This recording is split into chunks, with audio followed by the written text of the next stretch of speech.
le prophète Paul, qui annonce les choses qui devaient venir. C'est pour vous dire que l'évangile que Caleb a prêché, Paul n'a pas prêché le même évangile. Quand il parle du nom nouveau, il veut dire Branham. Personne ne raisonnera pour dire, il veut dire Moïse. Non. Tout le monde va dire, il veut dire Branham. C'est parce qu'il y a une petite voix qui leur chuchote. Chers auditeurs, chers frères et sœurs,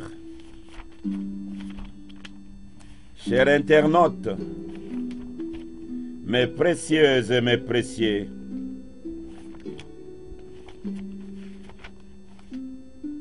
pourquoi le missionnaire africain a préféré de parler de la seconde venue? Écoutez comment le prophète Branham élève à la seconde venue du Seigneur.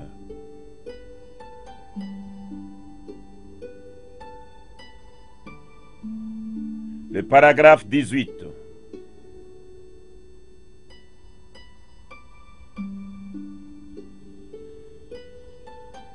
Je suis dans la seconde venue du Seigneur, prêché le 17 avril 1957, le paragraphe 18. Maintenant, ceci peut sembler être une écriture très étrange en rapport avec la seconde venue du Seigneur, en rapport avec la seconde venue de Christ. Mais cela parle de la seconde venue de Christ. Et ce grand sujet que nous avons ici devant nous maintenant est l'un des sujets le plus vitaux de toutes les saintes écritures. La seconde venue. L'un des sujets les plus vitaux de toutes les saintes écritures. Il n'y a rien d'aussi important que la venue du Seigneur Jésus. En effet, s'il ne vient pas, nous aurons été des faux témoins. Nos morts qui sont dans la tombe sont perdus. Il n'y a aucun espoir pour nous si Jésus ne vient visiblement pour la seconde fois. Et dans cette même lumière, en rapport avec cette seconde venue, cela a été si important que lorsque Jésus aborda pour la première fois cette semaine sacrée dont nous nous approchons maintenant, à l'ombre même de la croix, il parla très peu de sa mort, de son ensevelissement et de sa résurrection. Il parla de sa seconde venue plus qu'il ne parla de sa mort, son ensevelissement et sa résurrection. Ainsi on considérera cela. Ça doit être un sujet très important. Paragraphe 19. Dans l'Ancien Testament, il y a plus de passages des Écritures dans l'Ancien Testament en rapport avec la seconde venue de Christ qu'il n'y en a en rapport avec la première venue de Christ.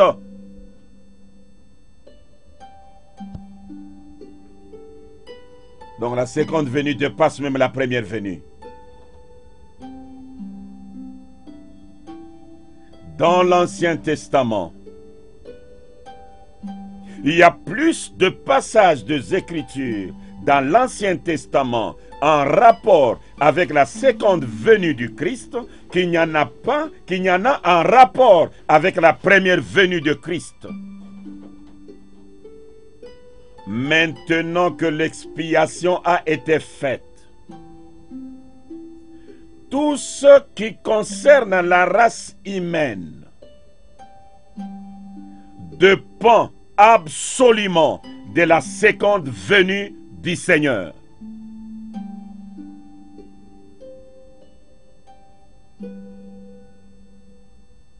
Je peux lire le paragraphe 21. Et ce temps-ci est l'un des temps les plus horribles que l'incroyant et le pécheur aient jamais vécu, car l'heure de la condamnation est imminente. Et pour les croyants, c'est le temps le plus glorieux, car sa rédemption est proche. Il y a des groupes de gens sur la terre ce soir, les croyants et les incroyants, ceux que le Seigneur vient prendre et ceux qu'il vient condamner à sa venue. Il bénira l'un et maudira l'autre à son apparition. La seconde venue du Seigneur, l'un des sujets les plus vitaux. Même Jésus parla beaucoup plus de la seconde venue qu'il parla de sa propre venue, la première venue donc. Et dans l'Ancien Testament, il y a beaucoup d'écritures qui parlent de la seconde venue, plus que les écritures qui parlent de la première venue. C'est profond. Je peux ajouter cette écriture. La pluie de la première et de l'arrière-saison. Le paragraphe 53. 53 et 54. Écoutez. Une chose étrange. Notre Seigneur, lorsqu'il était ici sur terre, il a, en ce temps-là, enseigné sur sa seconde venue, plus qu'il le fit sur son départ. Lisez les Écritures. Voyez combien il a parlé de sa seconde venue. Plus de 80% de ce qu'il a dit concernait sa seconde venue. Plus de 80% des déclarations de Jésus, ça ne s'appliquait pas à lui, à sa venue, à ce moment qu'il était sur la terre. Écoutez, plus de 80% de ce qu'il a dit concernait sa seconde venue, non pas de ce qui s'est déroulé alors, son sacrifice et son départ, mais de la seconde venue. Il a averti les gens. Il n'a jamais eu peur de les avertir. Voyons certaines des choses qu'il a faites.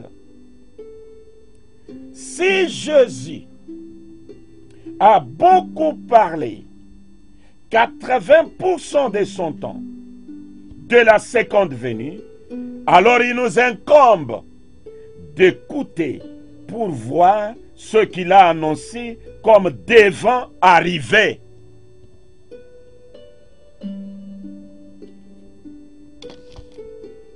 C'est un grand sujet.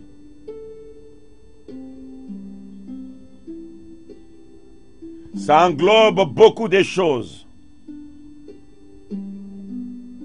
Même beaucoup de questions que je reçois à travers le monde. Vous me pressiez au Brésil. À travers cet enseignement, la réponse sera donnée. Mon précieux au Gabon, je n'ai pas négligé votre question. À travers cet enseignement, vous aurez la lumière.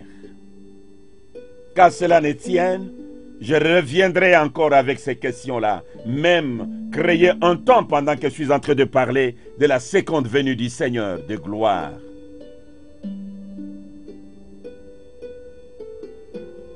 Le grand maître Bill déclare que ce temps-ci, c'est le temps le plus glorieux. Le plus glorieux pour les croyants et le plus malheureux pour les incroyants. Ça risque de sous-entendre que c'est le temps de la venue. Mais c'est ça le sujet que nous allons aborder aujourd'hui. J'avais voulu que vous soyez d'abord convaincus que la seconde venue du Seigneur est l'un des plus grands sujets, le sujet le plus vital, le sujet qui dépasse tous les sujets. Et d'ailleurs, lorsque Jésus était sur la terre, il a beaucoup plus parlé de la seconde venue. Et il a parlé moins de ce qui s'est déroulé quand il était sur la terre.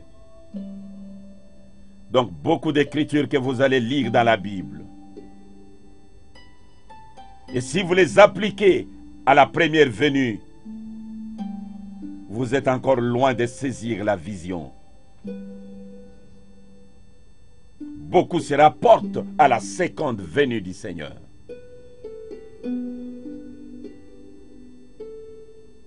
C'est ainsi que le sujet d'aujourd'hui, les petits sujets d'aujourd'hui, notre introduction, nous posons la question: quand est-ce que la seconde venue aura lieu? Ou quand est-ce que la seconde venue devait avoir lieu?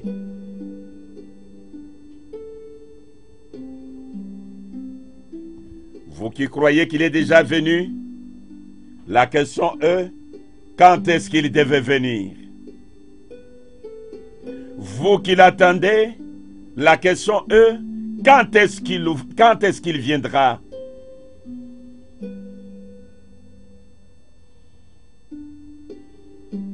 Il y a un moyen de connaître le temps, avec précision, le temps de sa venue.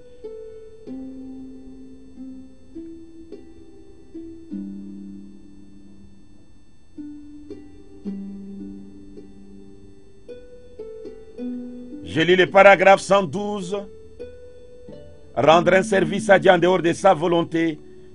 Je vais aller jusqu'au paragraphe 113. Que serait-il arrivé si Jésus était venu et avait dit: maintenant laissez-moi vous dire ce que nous allons faire. Nous allons monter sur la montagne comme Moïse pour y recevoir une nouvelle déclaration de la loi. Voyez-vous? Il était cette loi, voyez-vous? Vous devez vous retrouver dans son temps. Ce doit être dans sa saison. Avez-vous saisi cela maintenant? Cela doit être en son temps. Cela doit être dans sa saison, dans son temps, en sa saison. Et cela doit être en accord avec sa parole qui a été prononcée.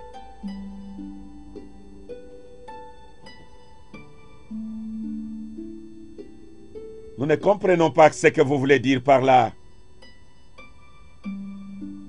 Notre cher ami Ben Mutombo. Par là, je disais, nous ne pouvons pas attendre le Seigneur à un temps qui n'est pas prévu pour sa venue.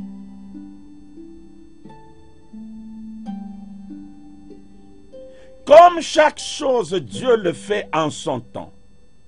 Ça nous oblige à connaître avec précision le temps de la venue. Car si nous ne connaissons pas le temps, nous risquerons de prêcher la venue du Seigneur au passé, alors que le temps de cette venue est au futur. Ou encore, nous pouvons par nos prédications amener les gens à marcher la tête haute, c'est-à-dire ayant le regard tourné vers le firmament. D'autres composant même des cantiques: il vient bientôt, il vient bientôt. Pourtant, le temps de sa venue est déjà révolu. C'est pourquoi nous avons voulu commencer avec: la seconde venue du Seigneur aura lieu quand? La seconde venue du Seigneur devait avoir lieu quand?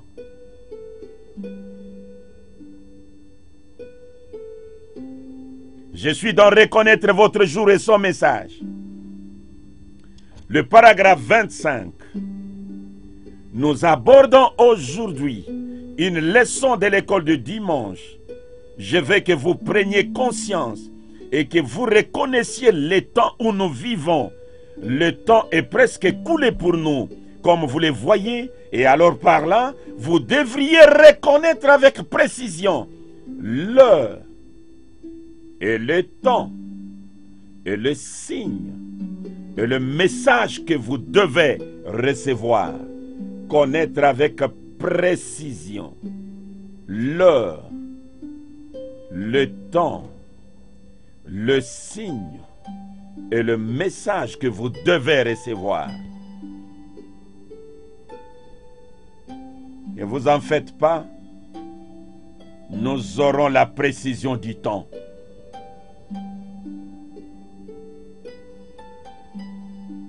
Est-ce que c'est possible, chers missionnaires africains? Bill Branham a déclaré: je vous ai donné tous les conseils de Dieu. C'est qu'il y a une possibilité. Tout a été déjà donné. Vous avez seulement besoin d'un ministère qui peut pénétrer dedans par la conduite du Saint-Esprit et déterrer ces choses cachées que le Seigneur a révélées, qui, malgré la révélation, garde toujours un élément surnaturel.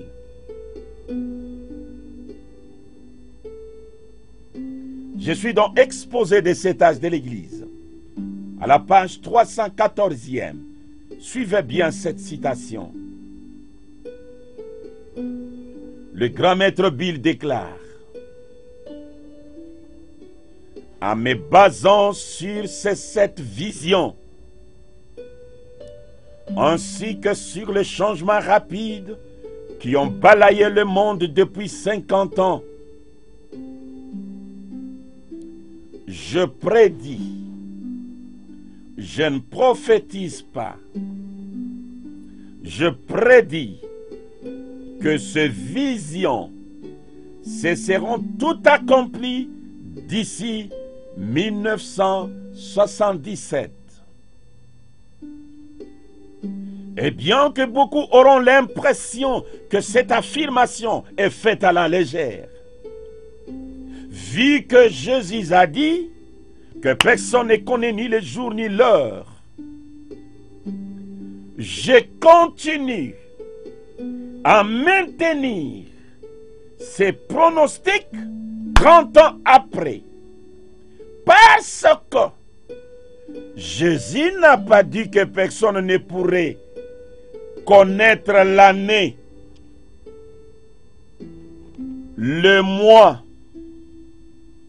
ou la semaine où sa venue serait achevée. Je reprends. Je continue à maintenir ces pronostics 30 ans après, parce que Jésus n'a pas dit que personne ne pourrait connaître l'année, le mois, ou l'année, ou la semaine, où sa venue serait achevée.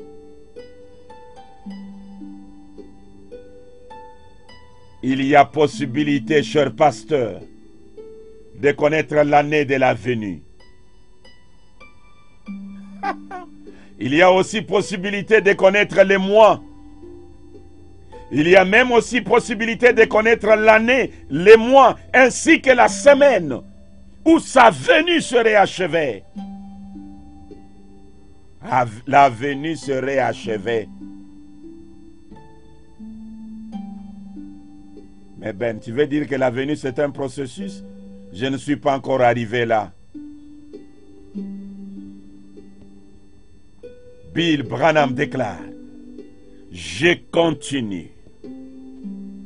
Je peux même reprendre là-bas. Je prédis que ces visions se seront toutes accomplies d'ici 1977. Et bien que beaucoup auront l'impression que cette affirmation est faite à la légère, vu que Jésus a dit que personne ne connaît ni le jour ni l'heure, je continue à maintenir ces pronostics 30 ans après, parce que Jésus n'a pas dit que personne ne pourrait connaître l'année, le mois ou la semaine où sa venue serait achevée.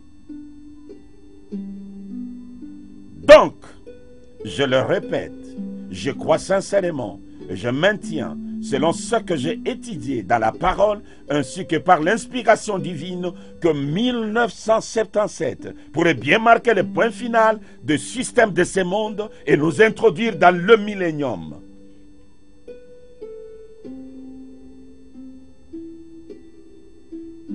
Donc Donc il y a possibilité de connaître l'année. Il y a possibilité de connaître le mois. Il y a possibilité de connaître la semaine où la venue du Seigneur sera achevée. Il y a aussi la possibilité de connaître les jours et l'heure. Parce que c'était caché dans le 7e sceau. Le révélateur du 7e sceau est arrivé.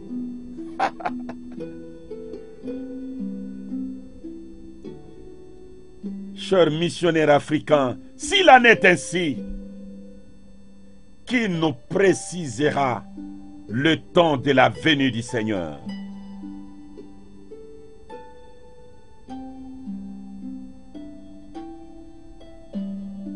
Chers internautes, c'est si simple comme de l'eau à boire.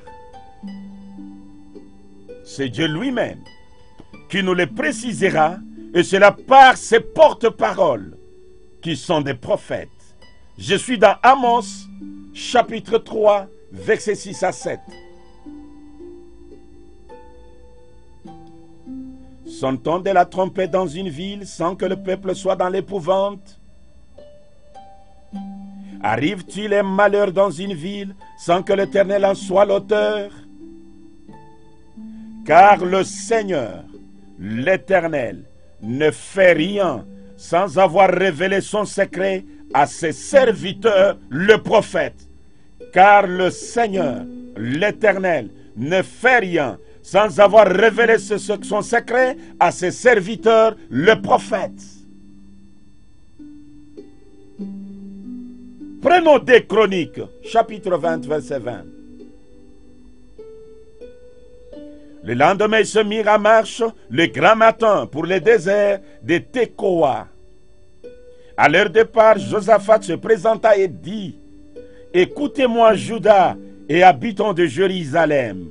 Confiez-vous en l'Éternel votre Dieu et vous serez affermis.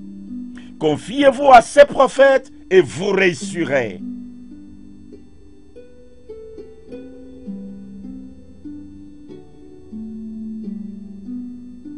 Pour connaître le temps de la venue, Amos nous dit: l'Éternel ne fait rien sans avoir révélé son secret à ses serviteurs, le prophète. Là, c'est Amos. Nous avons besoin d'un prophète. Et quand nous sommes dans 2 Chroniques, chapitre 20, le verset 20, Josaphat dit à Juda et à Jérusalem: confiez-vous en l'Éternel, votre Dieu, et vous serez affermis. Confiez-vous en ses prophètes, et vous réussirez. Pour que nous puissions réussir dans ces domaines que nous avons abordés aujourd'hui, le 15 août 2019, les missionnaires africains vous exhortent de vous confier à ces prophètes. Nous avons eu de prophètes et de prophètes.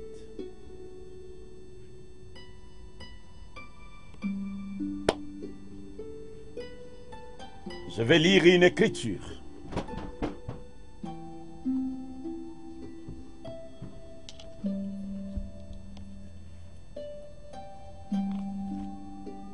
Je suis dans Exposé des âges.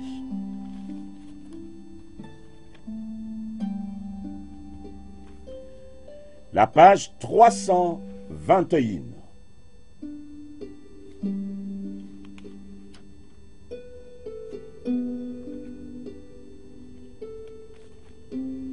Je lis juste la dernière partie là. Le premier paragraphe, la dernière partie. Je vais vous dire qui l'aura. Je vais vous dire qui aura le pouvoir d'infaillibilité. Je vais vous dire qui l'aura. ce sera un prophète qui sera confirmé aussi totalement, ou même plus encore, que tous les autres prophètes de tous les âges, d'Enoch à nos jours. Parce que cet homme aura nécessairement le ministère prophétique de la pierre de fête. Et c'est Dieu qui manifestera qui il est. Il n'aura pas besoin de témoigner de lui-même. C'est Dieu qui témoignera de lui par la voix du signe. Amen.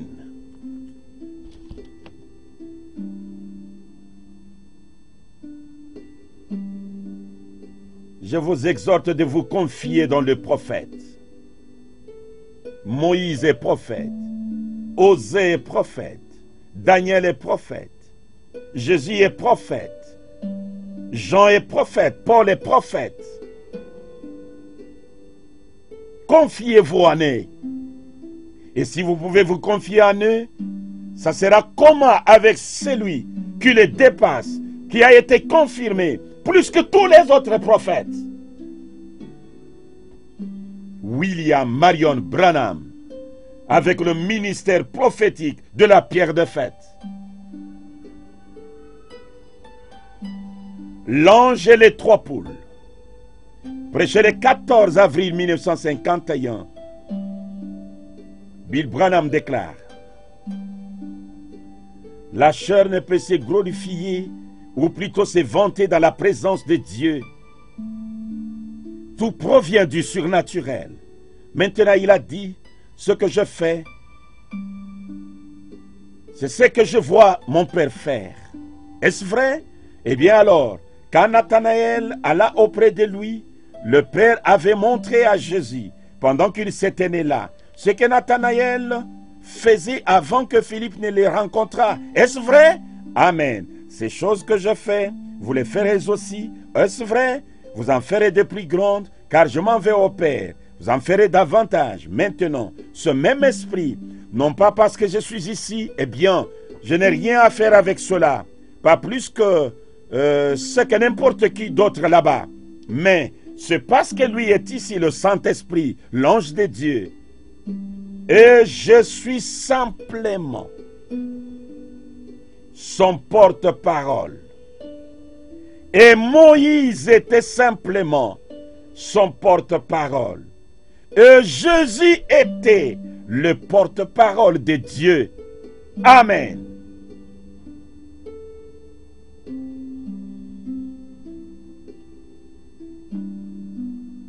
Nous devons nous confier au prophète. Nous devons nous confier au porte-parole de Dieu. C'est ainsi que je vais prendre le premier porte-parole. Je vais prendre le premier porte-parole que je vais nommer Jésus, le porte-parole de Dieu.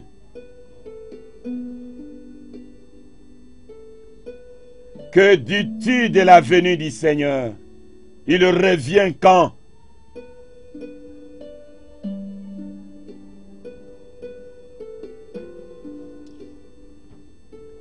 Jésus, porte-parole de Dieu. D'après toi, la seconde venue aura lieu quand? Prenez votre Bible. Je vais prendre aussi ma Bible maintenant, afin que nous puissions lire Jésus, le porte-parole de Dieu, nous donner sa prophétie concernant l'exactitude du temps de la venue du Seigneur. Jésus, porte-parole de Dieu. Qu'est-ce que tu nous dis de la venue du Seigneur, de la seconde venue du Seigneur? Je dis bien, Jésus, le porte-parole de Dieu. Qu'est-ce que tu nous dis? Quelle précision tu nous donnes de la seconde venue du Seigneur de gloire?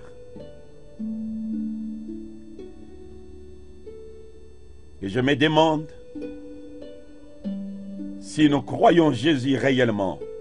Et si nous le croyons, la précision qu'il va nous donner, nous allons la croire également. Matthieu chapitre 24.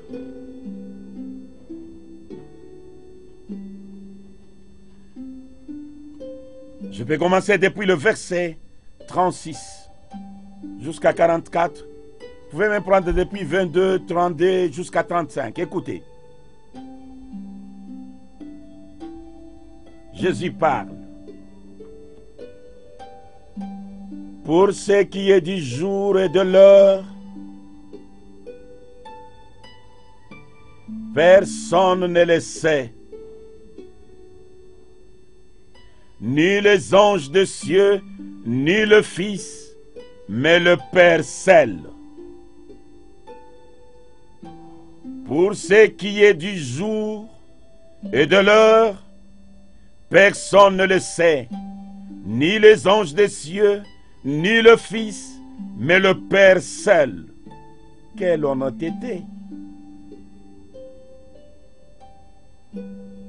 Je reprends. Pour ce qui est du jour et de l'heure, personne ne le sait, ni les anges des cieux, ni le Fils, mais le Père seul. Veillez donc, puisque vous ne savez pas quel jour votre Seigneur viendra. Sachez-le bien, si le maître de la maison savait à quelle veille de la nuit le voleur doit venir, il veillerait et ne laisserait pas percer sa maison. C'est pourquoi vous aussi, tenez-vous prêts, car le Fils de l'homme viendra à l'heure où vous n'y penserez pas. Et si ces jours n'étaient abrégés, personne ne serait sauvé. Mais à cause des élus, ces jours seront abrégés. Instruisez-vous par une comparaison tirée du figuier. Dès que ces branches deviennent tendres et que les feuilles poussent, vous savez que l'été est proche. De même, quand vous verrez toutes ces choses, sachez que le Fils de l'homme est proche à la porte. Je vous le dis en vérité, cette génération ne passera point que tout cela n'arrive. Le ciel et la terre passeront, mais mes paroles ne passeront point. Amen.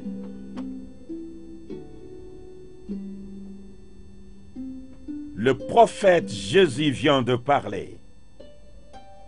Le porte-parole de Dieu, Jésus, vient de parler. Avec beaucoup d'honnêteté et avec beaucoup de sérieux. Affirmant qu'à ce qui concerne le jour et l'heure, personne ne connaît, ni les anges des cieux, ni le Fils lui-même, seul le Père. Mais si vous voulez connaître quand est-ce qu'il va venir, observez le figuier. Lorsque le figuier bourgeonne, vous dites l'été est proche. De même, lorsque vous verrez une nation s'élever contre une autre nation, lorsque vous verrez tout ce que je viens de détailler ici dans Matthieu 24, comprenez que cette génération ne passera point que le Fils de l'homme, que le Seigneur ne soit pas venu. Qu'est-ce que cela veut dire?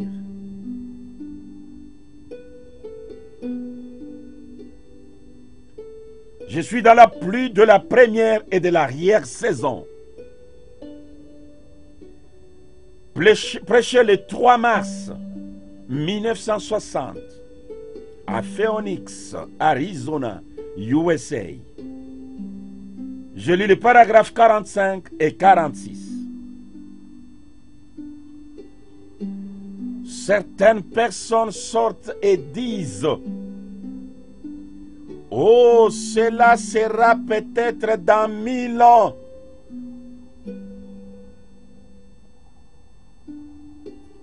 Je ne crois pas cela. Vous qui projetez la venue du Seigneur dans 1000 ans, Branham dit: je ne crois pas cela. Je crois que cette génération verra la venue du Seigneur Jésus. Je crois que cette génération, il parle, nous sommes en 1960, je crois que cette génération verra la venue du Seigneur Jésus. Si cette génération ne voit pas cela, je vais prêcher aux jeunes gens qui seront en train de s'attendre à cela dans leur révélation, dans leur génération. Mais je crois que ce sera dans cette génération, parce que le figuier porte ce bourgeon là-bas, et Jésus a dit: cette génération ne passera pas que toutes ces choses soient accomplies. Israël elle-même est restaurée. Elle est une nation. Tous les signes et les prodiges qui devaient arriver dans les derniers jours sont ici. Nous devons crier de la tour, de l'endroit élevé où Dieu vous a placé, avertir les gens. Mais il semble qu'ils continuent étant réticents, comme ils l'ont fait en ce temps-là.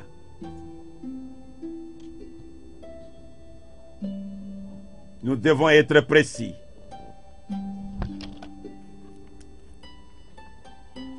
Je suis toujours dans la pluie de la première et de l'arrière-saison. Là, j'ai lu le paragraphe 56. Et Israël a un réveil. Et Israël a un réveil. Dieu traite avec les gentils de façon individuelle, mais avec Israël comme nation. Et pour sa première fois depuis 2500 ans, Israël est à nouveau rétabli à Jérusalem. Ô peuple, ne laissez pas cela vous passer par-dessus la tête. C'est le figuier qui bourgeonne. Cette génération, 40 ans font une génération. Cela s'est déjà passé depuis longtemps. Il y a de cela 7, 10 ou 12 ans. Nous sommes dans la dernière génération. Nous sommes dans la dernière génération. La génération qui a vu Israël devenir une nation. Et on attribue à une génération 40 ans.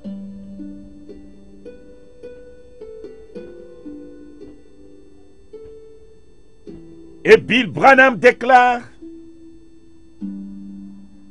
que nous sommes dans la dernière génération.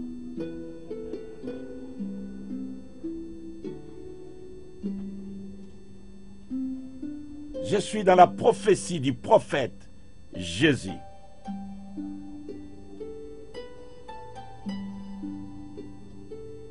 Je vais revenir au figuier. Laissez-moi lire d'abord dans les 24 anciens, 305 et 306. C'est pour la même raison que le monde a été en travail pendant 6 jours et que nous sommes prêts à entrer dans le 7e jour. Après les 2 premiers millénaires, Dieu a détruit le monde par l'eau. 2000 ans après, Christ est venu. Nous sommes en 1961. À la porte même. Il ne reste que peu de temps. Et vous voyez, Jésus a dit que cela n'irait pas jusqu'au bout, qu'il devrait abréger. Sinon la bombe atomique détruirait toute chair. Vous voyez, Mais à cause des élus, il abrégerait les temps. Il l'arrêterait. Ensuite, il y aura le 1000 ans du millénium, le jour glorieux. L'Église a travaillé contre le péché pendant 6000 ans. L'Église a travaillé contre le péché pendant 6000 ans. Le 7e millénaire, c'est le millénium. C'est ainsi que Dieu a mis 6000 ans pour bâtir le monde et qu'il s'est reposé de ses œuvres le 7e millénaire. Et l'Église travaille contre le péché depuis 6000 ans. Mais le 7e millénaire, elle se reposera. Ce sont des fortes déclarations. Le temps doit être abrégé. Et alors je suis maintenant dans ces paroles de promesses infaillibles. Je reviens au figuier pour donner maintenant la précision une fois pour toutes. Et peut-être je pourrai me diriger vers la fin. Parce que je ne vais pas vous donner beaucoup de choses à la fois.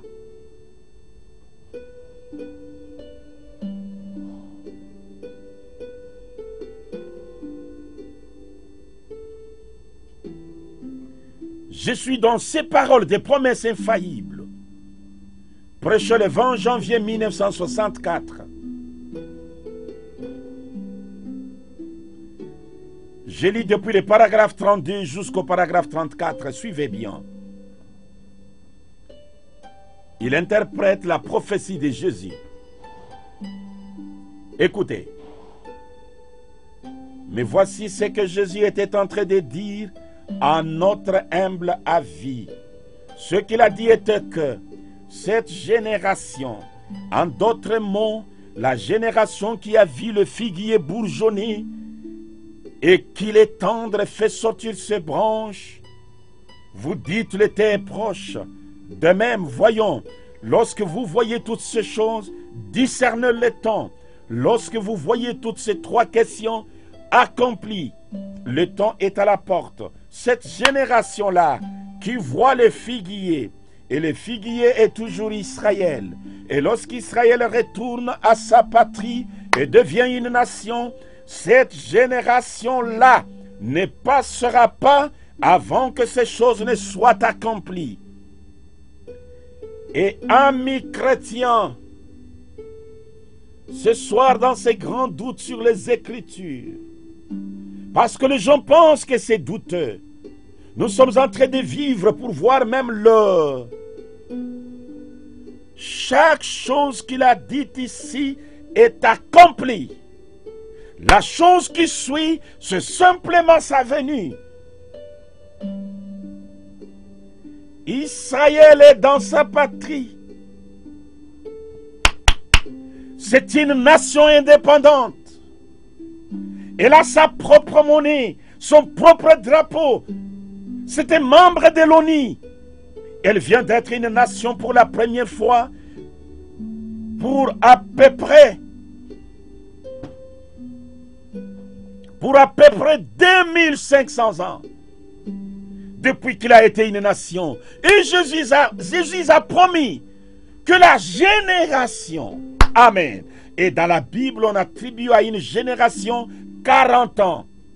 Depuis le temps où Israël est devenu une nation, jusqu'à 40 ans, quelque part durant ces temps, il viendra. Et si cela est vrai, alors cela amène la venue. Amen.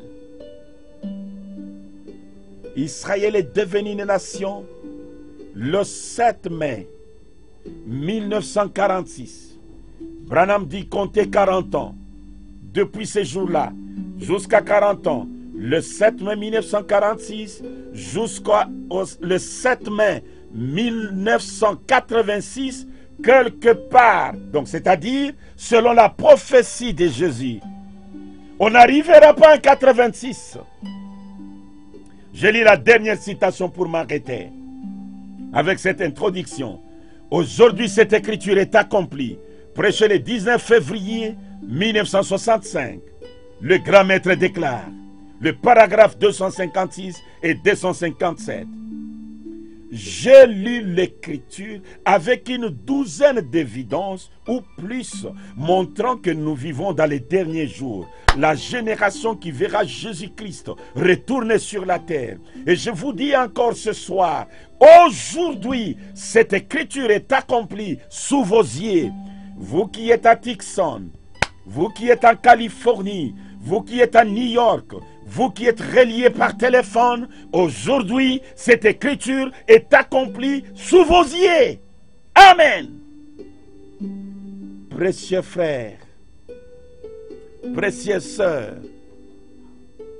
après 1986, quelqu'un qui vous prêche qu'il viendra, nous l'attendons, il viendra. Il est en train de douter de la prophétie de Jésus et il n'a jamais écrit Jésus. Avec la prophétie de Jésus, la limite c'est 1986. Le figuier a bourgeonné en 1946. Le 7 mai 1946, comptez 40 ans. Quelque part durant ces temps, il viendra. C'est-à-dire, le Seigneur est venu avant 1986. Je vais prendre un autre prophète, pas aujourd'hui, mais demain peut-être, pour qu'il nous donne la précision du temps. Je vais prendre même 3 ou 4 prophètes, et après, nous allons développer d'autres choses. On va découvrir qui vient, comment il vient. Pour aujourd'hui, que le Très-Haut vous bénisse. Merci.